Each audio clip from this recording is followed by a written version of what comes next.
All right, Paul says, thanks for the discussion. Lovely to listen to despite the subject.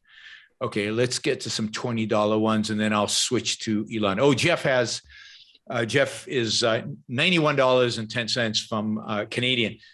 The whole 9/11 truth or conspiracy really disturbed me. How did you feel about how that sadly took off and went so far? Okay, so that's one. We've got a couple of others on the same topic. Let me just do all these together. Was 9/11 an inside job? Why or why not? Why are there so many conspiracies surrounding the collapse of the towers as well as collusion with the US government? Okay, so just generally, the conspiracy theories right after, how do we explain those? Is there any validity to any of it? What do we make of the conspiracy theories? Really, a lot of it, some of it on the libertarians, among libertarians, the wacky right, some on the wacky left, but a lot of them. Elon, do you want to have any views on this? I have repugnance for the conspiracy theories that have come out. And just as a phenomenon, I think it's a symptom of really poor thinking that people adopt these. And so, I mean, that's sort of the general observation. I think that another thing to know about conspiracy theories prior to 9/11, I think as a general phenomenon, but particularly with 9/11, I think it's a view that's not seeking truth. It's motivated by certain psychological and other motivations, and that's why whenever you push, oh, this doesn't integrate, this doesn't make sense, this falls apart, there's always another explanation, or there's a meta explanation. There's another force behind the force. And I think that should just, anytime you see that, you should think, this person is not looking to understand what happened. They're looking to defend a certain perspective. And usually it's pretty nasty or motivated by, I mean, I remember right after 9/11, the major one that was going around was the Jews didn't show up to work at the Twin Towers. Obviously the Jews are behind it. And it's the standard. I mean, there's so many conspiracy theories involving the Jews controlling the world. And I don't think those things are worth refuting because they're arbitrary. And if you're dealing with an individual who's swept up in this, there are things you might want to do if they're close to you and so on. But I think as a general phenomenon, I think they're really bad thinking and they're not concerned with the truth. That's the essential, I would add. Anko? I'd say so it was disturbing. And the 9/11 set in many deep ways the trend in American politics and American culture for the 21st century. Mm-hmm. And I think so, and because we live now where conspiracy theories are even much more prominent now than they were, and it's not right to call them theories, they're conspiracy fantasies. Yep. And they're akin to religion. So when religions start, what they look like is these kinds of fantasies. I think of the Mormon religion as a modern, a fairly modern one. It's indistinguishable from these kind of conspiracy fantasies. That is possible in a more religious era, which we are now. But I would add, the more it's obvious that the mainstream is evasive, the more you open the door for these, like, I've got something as good as what you guys say. So if you start right after 9/11 and say religion has nothing to do with this, so people can pick up that what we've got is massive evasion, that nobody is willing to actually state what is pretty obvious.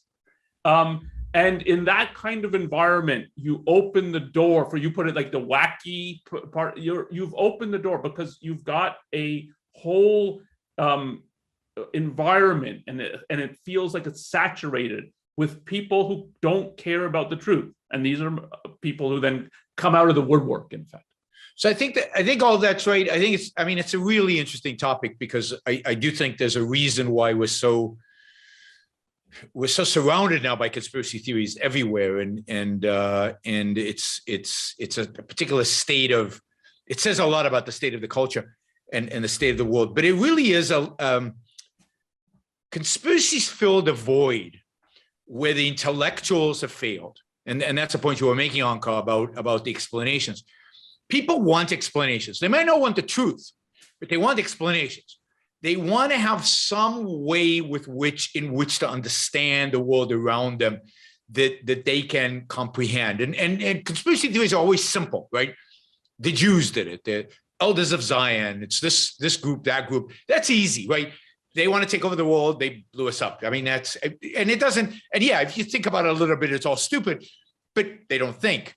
But it really is, they fill that gap where the intellectual should be actually providing explanations, actually providing context. And when there's no leadership, no intellectual leadership, no principled explanation of what's going on in the world, what you get is filling in the gaps. You get these conspiracies. And they gain credibility usually by pretending to be scientific, or by latching onto something true and then distorting it or perverting it. So, one of the questions was about the towers collapsing. Why was this such a big theory?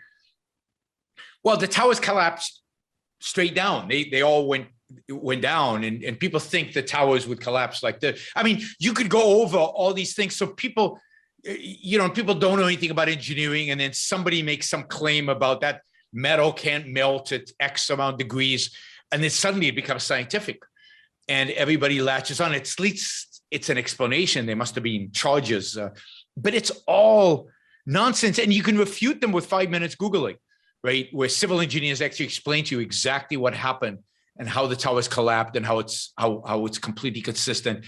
Where people explain exactly who wasn't in the towers, but they're not truth seekers. They just got their simple explanation. It makes their world fit in some perverted, distorted way, and they move on. And given that the government and our intellectuals give, in a sense, even worse explanations, more evasive explanations, people go with the conspiracies. And I think that's only gotten worse because our leadership has gotten even more evasive.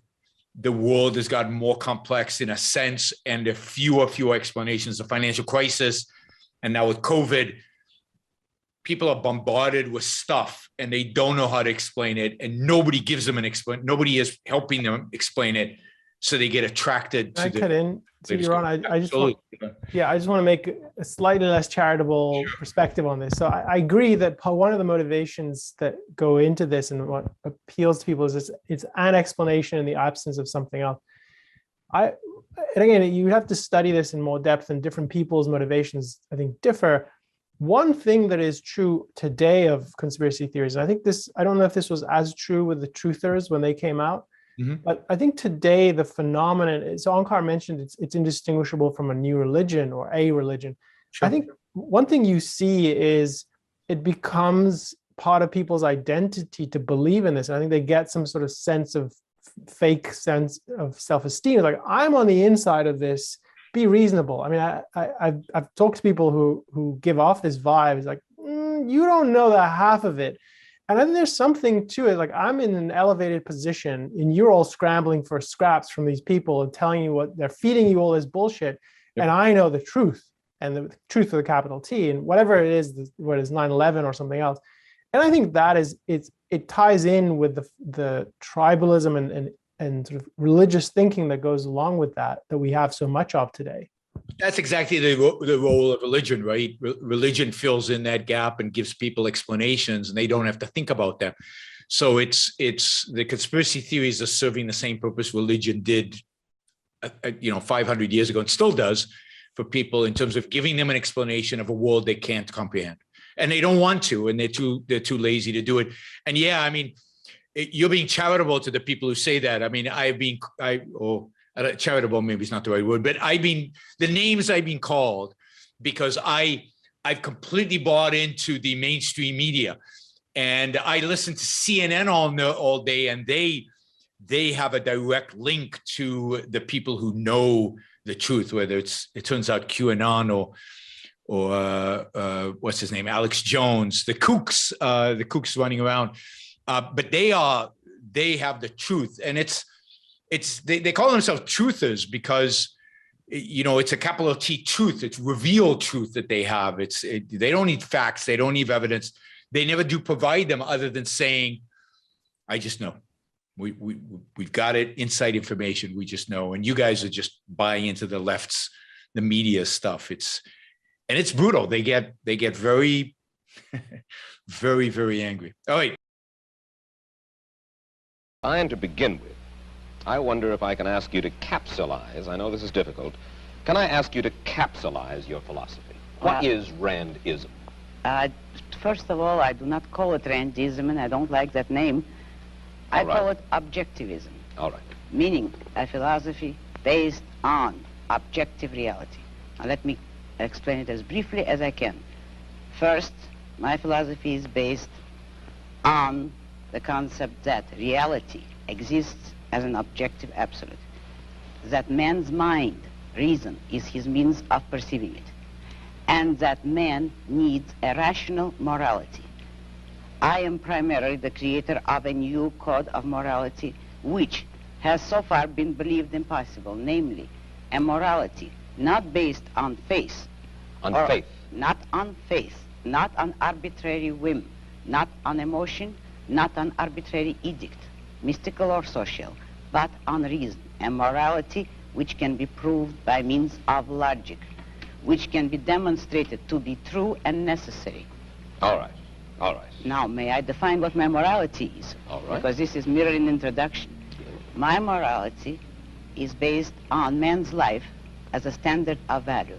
And since man's mind is his basic means of survival, I hold that if man wants to live on earth and to live as a human being, he has to hold reason as an absolute, by which I mean that he has to hold reason as his only guide to action, and that he must live by the independent judgment of his own mind, that his highest moral purpose is the achievement of his own happiness, and that he must not force other people, nor accept their right to force him, that each man must live as an end in himself and follow his own rational self-interest.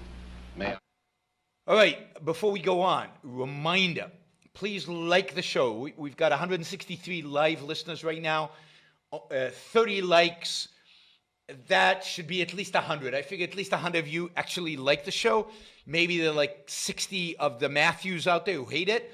But at least the people who are liking it, you know, I want to see a thumbs up. There you go. Start liking it. I want to see that go to 100.